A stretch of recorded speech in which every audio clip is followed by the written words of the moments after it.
Ladies and gentlemen, this is Sinister Grave, and I have 4 new stories for you. I hope your week is going well, because for these people and these stories, the same could not be said for them.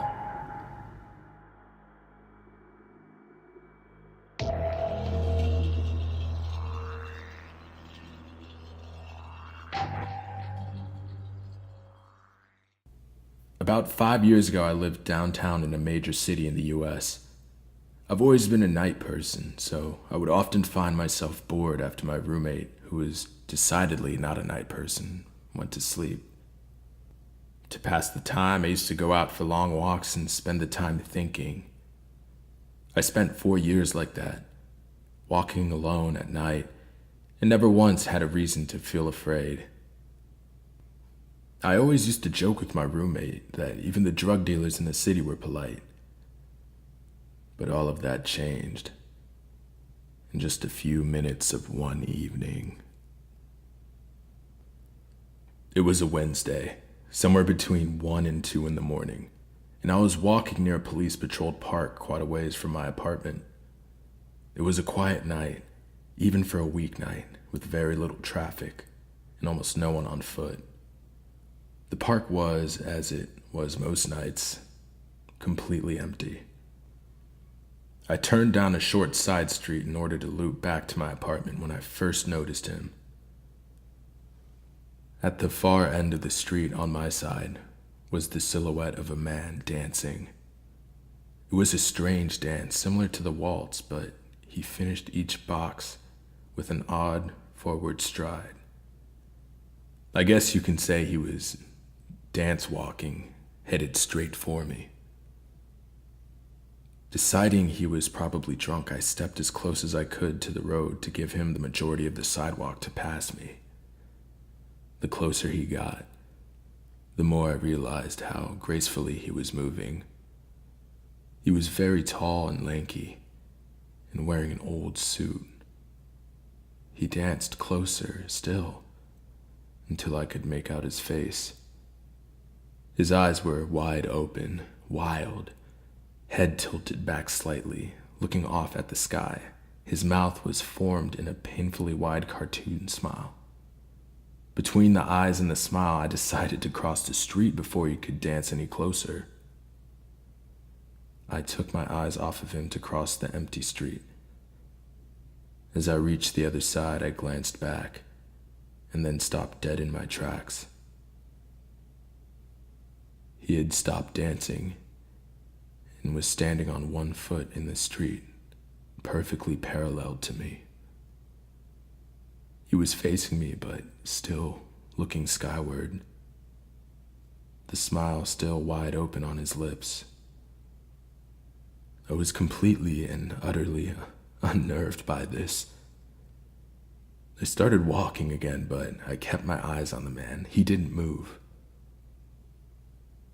Once I had put about half a block between us, I turned away from him for a moment to watch the sidewalk in front of me. The street and the sidewalk ahead were completely empty. Still unnerved, I looked back to see where the man was standing, but he was gone. For the briefest of moments, I felt relieved, until I noticed him. He had crossed the street and was now slightly crouched down. I couldn't tell for sure due to the distance and the shadows, but I was certain he was facing me. I had to look away from him for no more than 10 seconds, so it was clear that he had moved fast. I was so shocked that I stood there for some time staring at him. And then when he moved towards me again, he took a giant, exaggerated tiptoed step, as if he were a cartoon character sneaking up on someone. Except, he was moving very, very quickly. I'd like to say at this point I ran away or pulled out my pepper spray or my cell phone or anything at all, but I didn't. I just stood there, completely frozen, as the man smiling crept towards me. And then he stopped again, about a car length away from me, still smiling, his smile still looking to the sky. When I finally found my voice, I blurted out the first thing that came to my mind.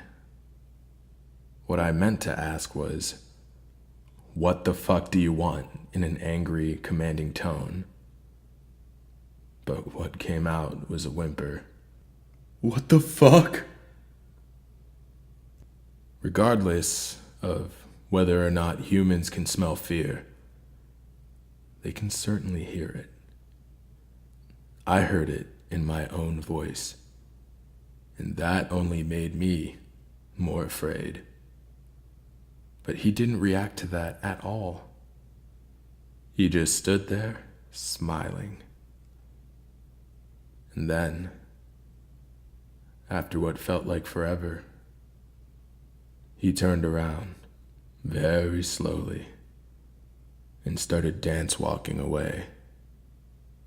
Just like that, not wanting to turn my back to him again, I just watched him go, until he was far enough away to almost be out of my sight. And then I realized something. He wasn't moving away anymore, nor was he dancing. I watched in horror as the distant shape of him grew larger and larger.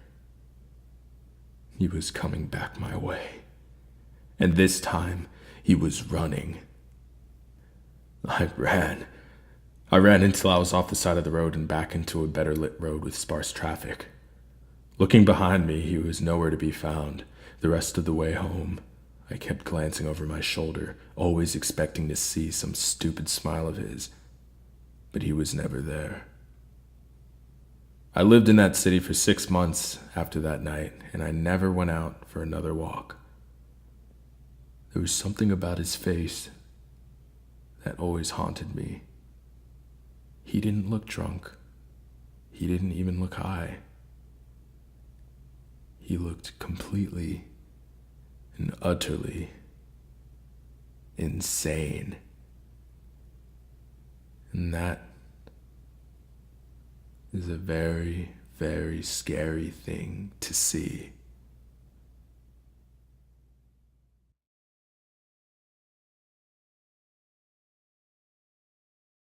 A group of friends were staying at this remote cabin that one of my friend's cousins owned. There were no roads leading to the cabin, and it was a good 3/4 day hike from where you park the cars. I couldn't go at the same time as everyone else due to work obligations, so I decided to head up the same day later. It would mean that I would have to camp for a night by myself. The latter part of the trail was too dangerous to be taken at night, especially by someone who doesn't know it well. I didn't care. I was kind of looking forward to it, as I've never camped alone before. So I was in the middle of these woods when the sun went down. A small clearing, probably 40 feet across. I get my campfire going and I pitch a small one-person tent. I did all that camping stuff like cooking hot dogs on a stick over a fire, s'mores. I probably stayed up for a good 2 or 3 hours after dark. It was mid-autumn, so the days were somewhat short. The entire time I thought I heard shit moving in the woods on the edge of the clearing. I didn't think anything of it because the woods are full of animals. But as the night went on, I realized whatever it was just kept circling the clearing over and over. Started paying attention, it made 4 or 5 laps around before I decided to get up and investigate. The noise stopped as soon as I stood up, and I thought I heard some sounds going away through the woods. I just shrugged it off, thinking it was some kind of fox that was curious and got scared when I stood up. I decided it was time to go to sleep. I doused the fire and climbed into my tent. I started to doze off, and stayed in a half asleep, half awake state for a while. I normally would hear weird shit when I was in this state, so I don't think much of it when I hear a voice.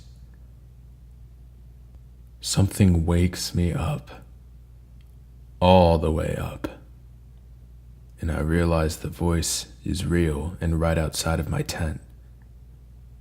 It's just above a whisper, and I'm not sure if it was in another language or if they were speaking English in such a way that I couldn't understand. I lay there for some time. I don't know how long, listening and waiting for something to happen. There's just enough moonlight to light up the walls of the tent so I can see when a hand presses against the wall of my tent down near my foot. This freaked me out, and I sat up quickly. Whoever was outside of the tent tore ass out of there, like running full speed through the woods. I get out of my tent and shine my flashlight around, and I see nothing. I was expecting to see a bloody handprint on the tent, but nope. Needless to say, I didn't sleep that night. I packed up my camp at first light that morning, and I booked it to the cabin, never to sleep alone in the woods again.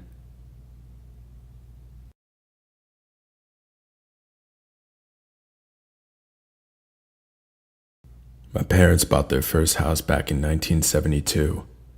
It was a fixer-upper, but they decided to move in right away and fix things as time and money permitted. Within a few days of moving in, the new neighbors came over to introduce themselves. They also let my parents know that the previous owners had moved out after a nasty divorce.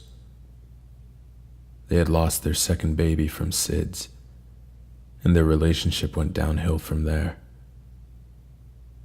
My parents were horrified, so more, because they were newly pregnant and could not imagine going through such a thing. They eventually pretty much forgot all about it. Life went on. They were in love with their new life, their new house. In preparation for the new baby, they decided to wallpaper the nursery. Now, my dad told my mom that there was no need in wallpapering the inside of the closet, but she insisted. She was kneeling down, scraping off the old paint inside of the closet, when her eyes fell upon something that made her blood turn to ice. Written in crayon, about eye level for a kindergartner, in childish scrawl, was the quote, "I killed the baby."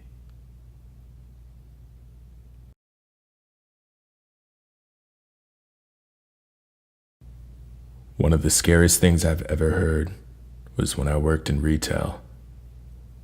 My store used to do layaway, and that was where I worked. Right by the layaway counter, we had 3 bathrooms, a men's multi-stall, a woman's multi-stall, and a family bathroom. Well, only the family bathroom had a door that locked. All the others had a push and swing door. I was in the back cleaning up, and I thought I heard a scream, so I walked out by the front counter. I heard more screaming. I wasn't sure at first where it was coming from. I ran and I checked the men's and women's bathroom. They were empty. I still heard the crying and screaming. It was coming from the family bathroom. I banged on the door, but yelling, screaming, and crying kept going on. It sounded like a child, and I had no idea what was going on. I called for the manager. I had no way of getting the door open since it was locked. This whole time there, whoever it was still crying and screaming, banging. After several attempts of trying to open the door, we called 911. We had no idea what was going on, but it didn't sound good. I think about 15 minutes at this point, although it felt forever. The sound check stopped. No more banging, crying, nothing. We banged on the door until the police came, and when they finally did, they had to kick the door in since we had no key. We all stood around and looked in, and all that we saw was blood all over the place. We were not really sure what happened at first, but the police told us to back up, and that's when they pulled out a lady and a child. A bloody child, maybe 3.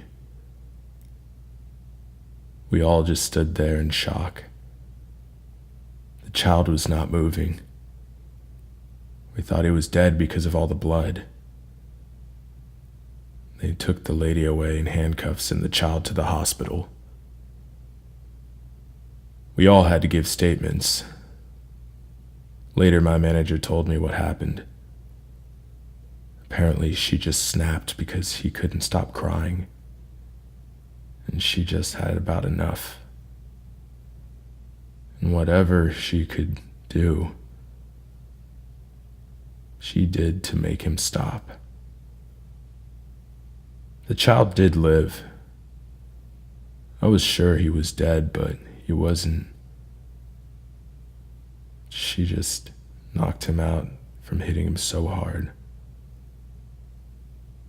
This story is not scary in the ghost sense, but for something like that to happen right behind the door that I was working at, not knowing what was going on or being able to help, it was pretty scary for me.